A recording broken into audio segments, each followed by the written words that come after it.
Do you know the number one thing that surprises engaged couples? Take a guess.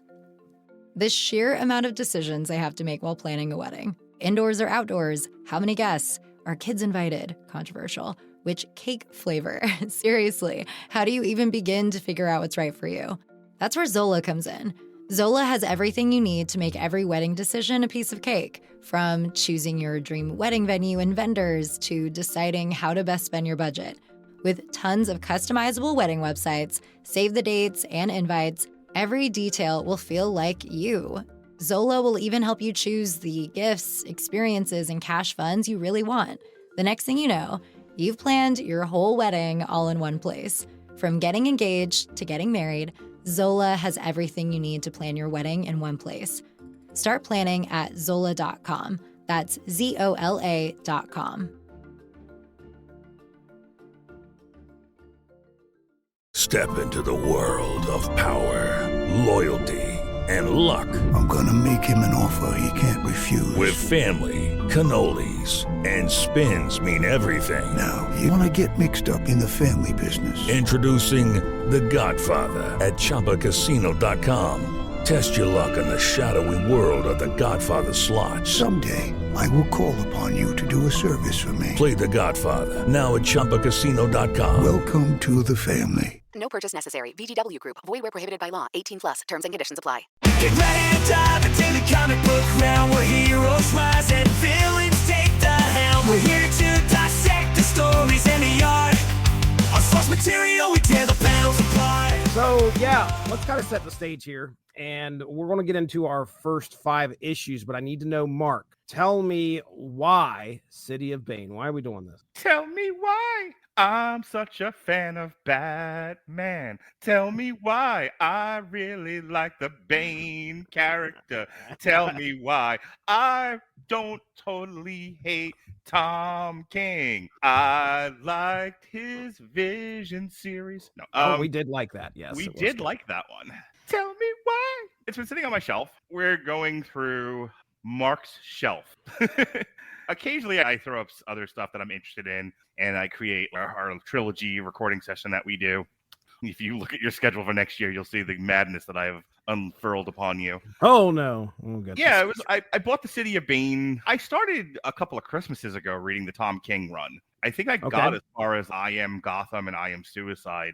Oh, wow. I did the first couple of trades, at least like the 3 or 4. I didn't read the button, but I got pretty far into the first 20 issues of the Tom King run. And then Jesse, in one of the more infamous source materials, you did a What You Reading. And I listened to that recently. And I went on a whining, crying fit over the wedding. Oh, the wedding. Mad. I just told my kids about that. I made them come in and listen to the City of Bane song. My son's like, oh, can I have that comic? Can I read it? And I'm like, sure, you can. He's like, what do I need to know from this? Like, we need to know that Catwoman left Batman at the altar. Mm-hmm. And my daughter's like, Catwoman was going to marry Batman. And then my son was like, is there anything I need to know? And I'm like, well, you need to know that Thomas Wayne from the Flashpoint universe is Batman. You need to know that Bane made Catwoman leave Batman at the altar. And then he was just like, I'll just read the comic. Never mind. Ran away. And he ran. I don't know about all that, man. You got to know kind of what you're getting into sometimes. Yeah, so the conclusion of that, right? It's like issues 75 to 85, I think it is. Mm-hmm. Yeah. So I read the first 20 issues. I read The Wedding, which was issue 50. Mm-hmm. And then I had to go back and read some Wikipedia and some like Reddit stuff to understand what was happening in this book.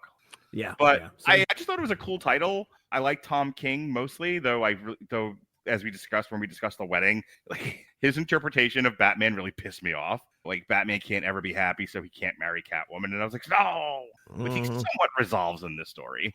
Right. I like the Bane character, and I thought it'd be fun to talk about it with you. We haven't done a regular comic book in a while. I feel like we've been doing a lot of oddities lately. Yeah, I was just looking at some of the stuff that we've done in the past here. I remember we did The Mask, we did Sons of Anarchy. We're kind of rolling through that, vroom vroom. And I remember us talking about The Wedding, and I had forgot what happened when I got into this book. So I couldn't remember, and I stopped reading at that point. You know what happened? You kind of explained it. No. Go ahead. You know what happens, Jesse? Tell me. I'm going to call you Bat for the rest of the episode, and you'll just call me Cat. Oh, is that how? What did you think of this panel? So, Cat, Right. I love you. I love you, Cat. I love you, Bat. It was kind of rough to get through. When we actually get to it, I have some words about Tom King's writing style, especially the dialogue between Bat and Cat. Well, I stopped after the wedding.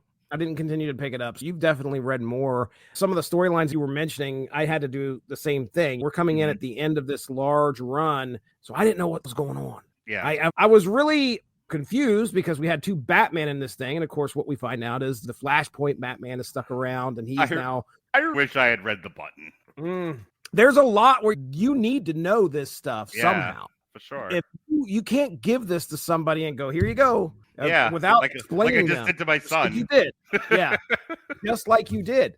So there's a lot of stuff that I had to do my research on too, but it sounds like you read some of those stories that were pretty essential to leading up to this. You mentioned I Am Suicide, I Am Bane.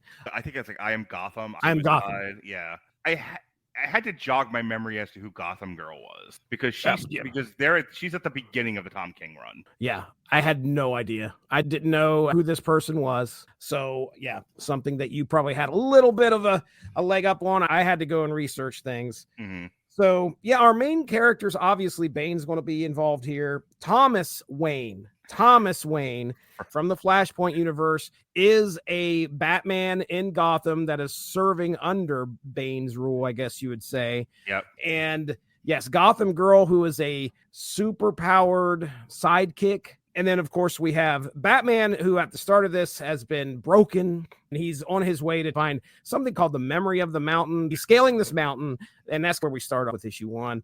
But real quick, what I'll do, unless you got anything else you want to get off your plate here, I'll talk about, we're going to do 5 issues here this first segment, 75, 76, 77, 78, 79.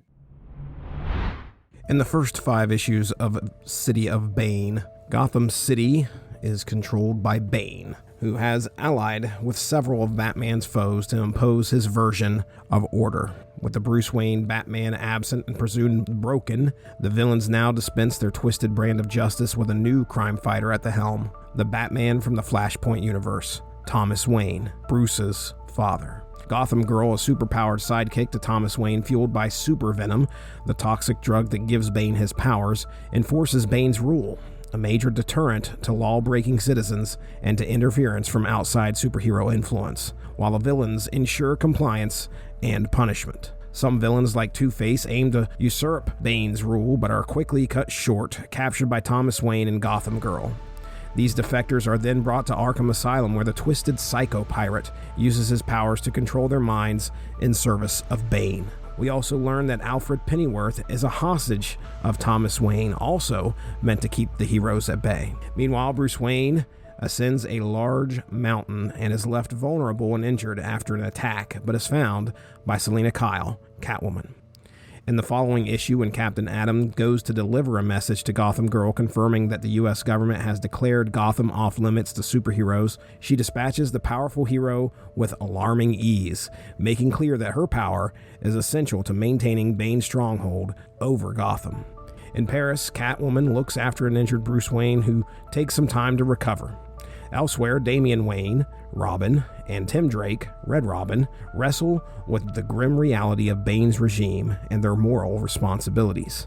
Bane has declared that if any member of the Bat family returns to Gotham, their beloved Alfred will be killed. Damian's anger boils over as he confronts Tim, driven by the trauma of seeing Gotham and his family suffering under Bane's rule.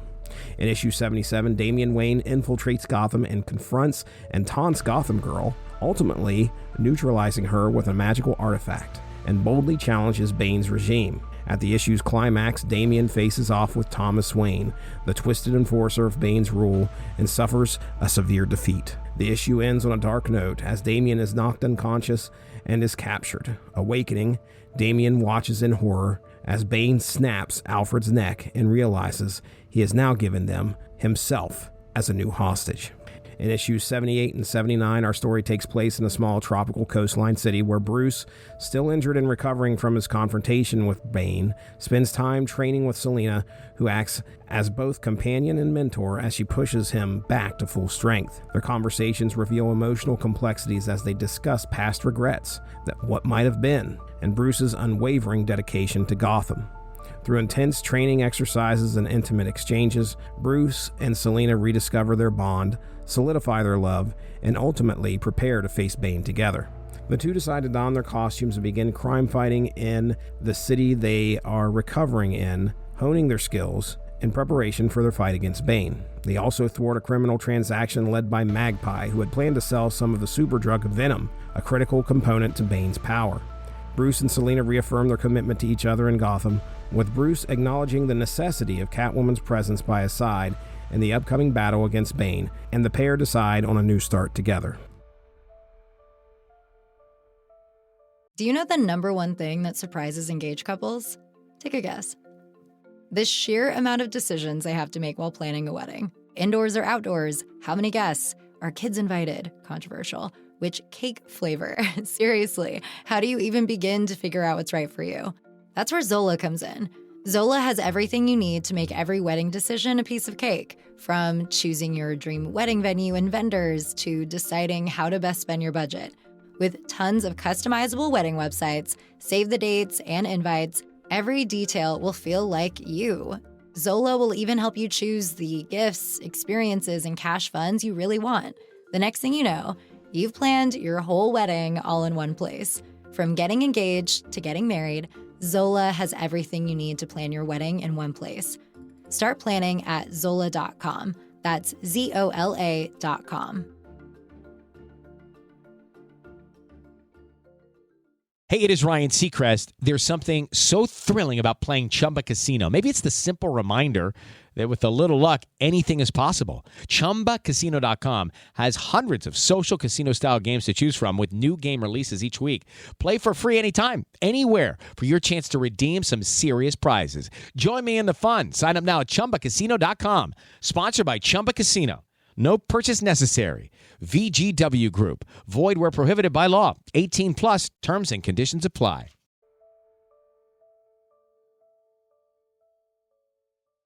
All right. And I'm just going to kind of go through and read a few sentences on each issue and then throw some questions at you. So here we go.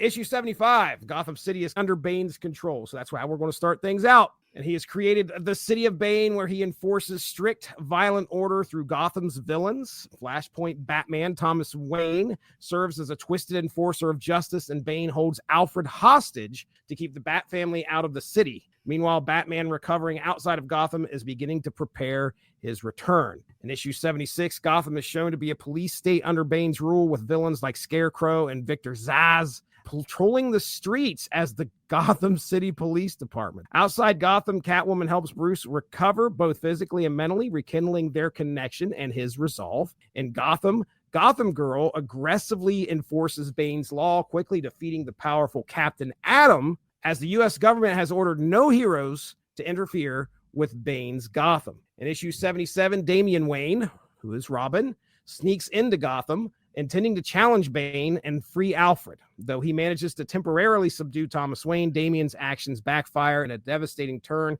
Bane murders Alfred in front of him to send a brutal message to Batman and his allies. The Bat family is left reeling from the loss, adding urgency to Batman's mission to reclaim Gotham. And then in issue 78 and 79, we take a little bit of a detour and we're hanging out with Bruce and Selina Kyle. They continue to prepare for the return, training and reaffirming their bond on a remote, I don't know if this is a remote island, some beach place, tropical setting of some sort. They discuss their future together, and Catwoman's love and support help Bruce heal emotionally from his recent defeats. These two issues serve as a quiet, introspective moment, strengthening Batman's resolve and his relationship with Catwoman before they face the coming battle. So there you go. That's ChatGPT's synopsis for all 5 issues there. As read by the great, learned, eloquent Jesse Starcher. You do not want AI reading that stuff. You want to have a human touch. You'll make people cry. Human touch there. All right. We kind of touched on this already. We're opening up with issue 75. My first question to you was, how lost were you? But you kind of already filled some of that in. When I cracked the book open, I really didn't know where I was in the story. I knew it was the end of the Tom King run. I knew it followed the wedding. The last panel is Catwoman kneeling before Bane, implying that in order for him to be Batman, he can't ever be happy, which I thought was bullshit at the time, and I'm doubling down on that. But this picks up 25 issues later, And I Right. thought I was in an alternate universe. It I mean- opens with the Riddler and the Joker doing homicide, life on the street. You know? Right. Like, I'm like, what universe are we in that the Joker acts this normal? It's one of the things I don't like about this story is they treat the Arkham criminals like they would be otherwise functional human beings, Right. capable of policing a city. And I understand that they're just acting as goons, but what makes the Joker, Scarecrow, Riddler, Mad Hatter such menaces is that they're unpredictable. Right. They don't work in structures. One of my favorite things we ever read was Salvation Run, because it illustrated just how much these villains can't get along with each other. Yeah. Yeah. There's too much ego involved. There's too much insanity involved. They're kind of like the Right. juveniles I work with in the jail. They all have to be separated because if you put them together, they'll fight each other like Siamese fighting fish. So, Did yeah. you know anything about the psycho pirate and what his powers were? Yeah, because he's in the earlier. I Okay. remember him vaguely from the early Tom King Batman stuff. It took me a few to figure out why most of the villains are kind of behaving the way that they are. You're not wrong about that. They're using Psycho Pirate to do a lot of mind controls. It's solving for a lot of that insanity and unpredictability that I was talking about. They still are brutal enforcers of whatever Sure. law there is. And it's weird. You're right. You open this up and you see the Joker and Riddler doing a homicide investigation. You see Professor Pig, the guy with the pig mask, running around as a cop. And, you know, who was it? I think there's one issue where it shows Killer Croc pulls somebody over because of a traffic violation. It's so weird. Yep. So I was right I there think with you. I At one didn't point know in the where I story, was. like Killer Croc hanging out with Solomon Grundy, born on a Monday. So it was strange. And I've already said it was a tough one to pick up. You had no idea what was going on in And Tom God King's help run you if you before. didn't read the button. Oh, yeah. I mean, because you're looking at Thomas Wayne as Batman and you're trying to figure out if you thought this was Bruce in some Right. capacity, you would have been, what in the world is going on? I'm so confused. I figured out early enough that wasn't really Bruce Wayne, but then I'm just like, wait, aren't you dead? Isn't that the whole thing? You're dead. And then I was like, okay, it's Thomas Wayne from the Flashpoint universe, except that didn't we do away with the Flashpoint universe Right. when they concluded Flashpoint? And not to be Right. that guy, but didn't Flashpoint go away once they started the new 52? I hear you. I don't know why this guy was alive. Right. When I picked this up and started reading it, I was like, why is this dude still alive? Obviously, we learn later that he was this whole universe should have died, but at one point he was somehow brought into ours by the Reverse Flash and left. And of course, he is now part of the This is regular why universe. This is why everyone hates the multiverse. What do you think of Gotham Girl? She's fine. Do you remember when we did the Supergirl story last year? And we were talking about, like, she's just trying to figure out how to be a superhero. She sometimes doesn't know her own strength. No one's doubting her power. It's her judgment and her self-control that's the problem. Kind of reminds me of that iteration of Okay. Supergirl. Like I said, I had no idea who this girl was.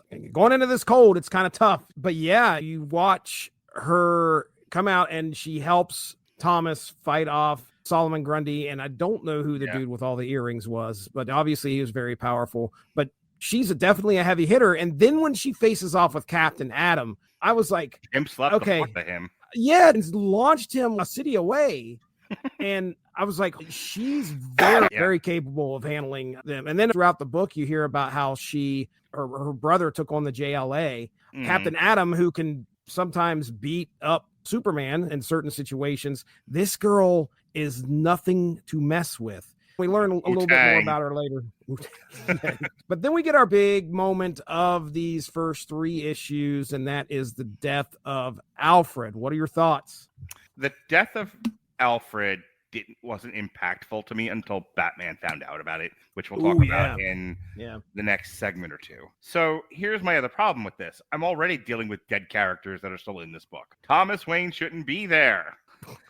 I'm dealing with Riddlers and Jokers who are acting as homicide detectives. I'm dealing with this through the Looking Glass iteration of Gotham under Bane. So my thing was just like, I don't know if he's really dead. Maybe that's Clone. Maybe that's Alfred from another dimension. Like, Right. It was hard. It's hard to take anything in the book too seriously because it's so easily undone by multiverse or Mhm. any other explanation. The very fact that comic books don't follow their own continuities, they get you to buy into the death of a character, and then they bring that character back because why not? Mhm. And we're doing it in the movies now too.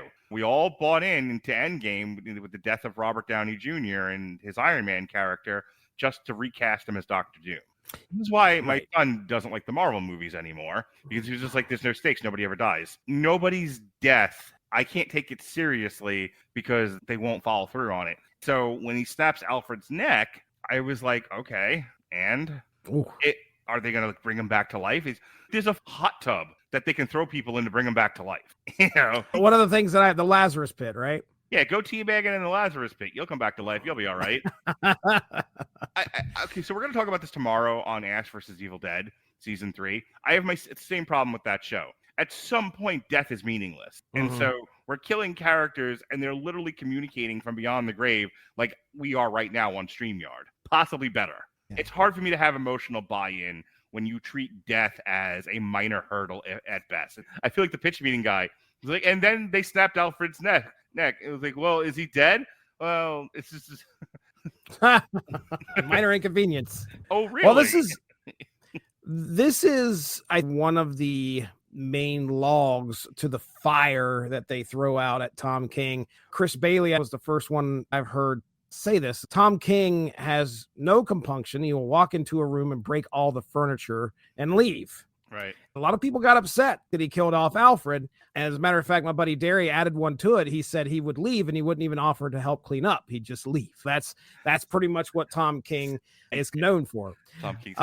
He didn't do that with the Vision series. No, I don't recall that being. It's been a while since I've read it, but I don't recall that being that controversial at all. Have you heard? Because his Mr. Miracle run was beloved. It was on everyone's top 10, and I hadn't heard that he ran into DC, broke all the furniture on Mr. Miracle either. So I don't know where he's getting this from, that Tom King ruins. Wasn't Tom King the guy that wrote, what was the one that had Flash, not Barry Allen, but Wally West? In a very he was the Heroes in Crisis. That was Tom King, right? People wanted to murder Tom King for Heroes in Crisis. There you go. There's your big log on a lot of people hated that because he took Wally West and did what he did with him. Yeah. I mean, it's one thing to kill off a beloved character like Alfred, but then when you turn Wally West into a murderer, it's a different thing. He got death threats for Heroes in Crisis, which we covered. It doesn't surprise me. Which we covered on this podcast. Our 4th and 5th issue is the beginning of the reconciliation between Cat and the Bat. So I'm glad you kind of brought up the wedding, because obviously that's a big part here going into this and what actually happened. So it seems like Bruce has probably got some bad feelings about what's going on, and they have a lot to work out. That's what they get done between the 4th and 5th issue, where it seems like there's a quote that he says, I couldn't put anyone above the vow. So it sounds like Batman or Bruce had his reservations as well. His vow to protect Gotham, I believe, is what he's saying. Let me tell you how I have a major problem with that interpretation of Batman. It's a very personal thing. I do, for extra money, online therapy through BetterHealth. One of the things I'll say to my patients is, I'm not here to do therapy with you interminably. I am here to give you the tools to help yourself. Let's figure out what's going on with you. Then let's figure out what some of your tools in your tool belt can be. And I'm going to teach you to use them, and you're going to go use them, and we're going to be done. I am a kind of a shit therapist in that way, because I'm constantly putting myself out of business. I also direct people to ChatGPT, which I've gotten comments like, you're going to get no clients this way because they're going to... What would the use for you be? It's funny because I was in therapy for over a year because of everything that happened in the past. I ended it. Part of the reason why I ended it was when I'm having difficulties, I go to ChatGPT and I'll either put in text messages I've received or just kind of what's going on with that situation. And the ChatGPT will give me the feedback that I'm looking for. Right. Batman's approach to Gotham should have been, I am here to get Gotham to the place where it can defend itself.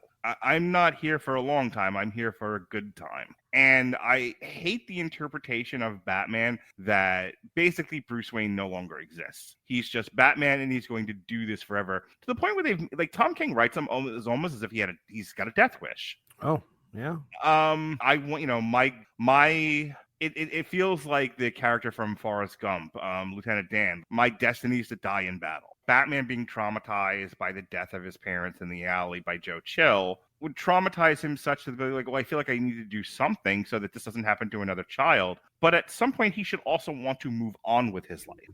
Right. And he just wants to be Batman forever. and doesn't want to be Bruce Wayne. And then this interpretation, this storyline where he's fallen in love with Cat, and she, of course, is in love with Bat. She is. So we talk to each other that way because that's how humans talk. Sure. They're both messed up in the head. Yeah. But you can't, they both have these hang-ups, and that I think that's how they identify each other too when they see each other. It's like he's horny for Catwoman, but this is the only really realistic thing about this entire story, where Catwoman's sort of realizing that no matter how much Batman loves her, she'll always be second to his duties as Batman, and ain't no woman gonna tolerate that. Mm-hmm. You go to work so that you can pay the bills, but the woman must come first. Well, and she he's finds like, that's never going to happen. Yeah, she finds as happy a medium as she can, and that's to do that with him. I mean, it's good that they both have this one thing that they enjoy doing together. Leaving him at the altar much more effective and much more painful. Had her reasoning for leaving him be, I don't want to be second to Gotham. Right. Instead of yeah, which she does tell him, and you're led to believe that is it, but then it's completely undercut by Bane made her do it. Because it's to me, it is believable that she would be like, I'm not going to compete with your death wish to defend Gotham to the death. How can I compete with that? I want you to love me for me and put me first, and you're never going to. So I don't want to stick around to watch you die. That seems reasonable to me. And they don't totally resolve that in City of Bane. I feel like as we're getting in these two issues, Tom King's laying the groundwork for these two to come together again, try and work out their differences. But it also feels like it's baby steps to get to a point where Bruce is doing better. I feel like, and again, I didn't read everything going up to this, but I would imagine if he got left at the altar, he probably fell into a little bit of despair, a little bit of depression. There was a bunch of, I think Bane breaks his back again, gets left at the altar. I don't know all the things that happened between issue 50 and issue 75 that broke him mentally, but that's a big part of it. I don't remember if you've ever covered Nightfall, but I've read the entire Nightfall saga. Not the whole thing. I've never covered it, and I've never read the whole thing. I have the entire Nightfall saga trade paperback. It's the size of a telephone book. It's massive. So it's all the stuff leading up to the breaking of the bat, the Azrael stuff, Nightwing beating Azrael for the mantle, Nightwing as Batman, and then the return of Batman. When they wrote Nightfall and they had the breaking of the bat, it was a physical thing. It was, I'm going to release everybody in Arkham. And if you read Nightfall, so the reason why I'm bringing this up, if you read Nightfall, Bane talks about, and Batman talks about how he's physically exhausted. It's a good story because it's one of the more human Batman stories, where instead of him being just a stoic, unrelenting warrior, it's more of like, I have been doing Batman for a while now. What is life? Like, he's really questioning whether or not Batman is useful in Gotham anymore. That's how Nightfall starts. Plus, he's physically exhausted. And then Bane sets loose everybody in Arkham. So now he's running through the street, having to fight his entire rogues gallery. The gauntlet. Right, right. He's Batman, so he conquers everybody, but not without, like, he's pretty messed up by the time Bane challenges him in the street. And, like, I remember the artwork for Nightfall in that scene where Batman's just like, you know, like, God damn it. And part of the reason why Bane's able to beat him is because he's physically exhausted, and Bane, and Bane's fresh. He physically broke down Batman, and he breaks his back, and then Batman's out for a while. Azrael ends up kicking the shit out of Bane. So what did Bane accomplish? So I think Tom King kind of looked at Nightfall and like, okay, what if Bane takes a second shot at Batman? What would he do differently? If you were the guy that broke the back the first time and it didn't stick, what would you do the second time? The second time is break him mentally. Have his woman betray him, do all these other things to him, and then at the end of all things, break him physically. Right. Somebody had to have sat Tom King down and showed him The Dark Knight Rises. This City of Bane almost takes the tenor of that movie. Like, I'm going to do all of this stuff to you. Your world's going to feel like it's crumbling, and then I'm going to fight you, and you're not going to be in the right headspace to defend yourself, and I'm going to break your back. Lobster. Perfect. That's the setup for City of Bane. So a lot of what's going on in the issues you were talking about with him and Catwoman is his trying to get his brain back together. Right. Getting back on track. And I feel like Catwoman's also trying to get him to understand, like, you don't need to do this alone. Yeah. And as lonely as you were, we are coming to a consensus where our lives can actually exist together. I can also help you. She wants to be his partner. She even says at some point in the book, stop saying you can't let harm come to me. You put children in tights and send them out into battle. Right. How many Robins right. have there been? Stop. You have the entire Bat family now. Stop saying you can't have help. All right. Let's go ahead. I mean, unless there's anything left unsaid on your end in regards to what happens in these 5 issues, we can go ahead and end this episode here. Go ahead and do some plugs then. What do you got going on? I'm at Mark Radulich on TikTok, as you can see on the screen if you're listening to this on audio. Clips of this particular podcast and all my other podcasts, plus the ones I do on movies that don't suck and some that do with Neil and Chris, are on my TikTok, at Mark Radulich on TikTok. Long and short form videos are on our YouTube page, W2M Network. We have a landing page, w2mnet.com, where you can find both the audio and the video of any podcast that we're doing or that Sean's doing. He does the video games podcast. So check all that out. Just check me out. All right. Thanks for joining us. All of this would not be possible without w2mnet.com, so make sure to seek them out for more podcasts. If you enjoyed what you heard today, please feel free to share, and we look forward to entertaining you again soon. It is Ryan Seacrest here. There was a recent social media trend which consisted of flying on a plane with no music, no movies, no entertainment. But a better trend would be going to ChumbaCasino.com. It's like having a mini social casino in your pocket. Chumba Casino has over 100 online casino-style games, all absolutely free. It's the most fun you can have online and on a plane. So grab your free welcome bonus now at ChumbaCasino.com. Sponsored by Chumba Casino. No purchase necessary. VGW Group. Void where prohibited by law. 18 plus terms and conditions apply.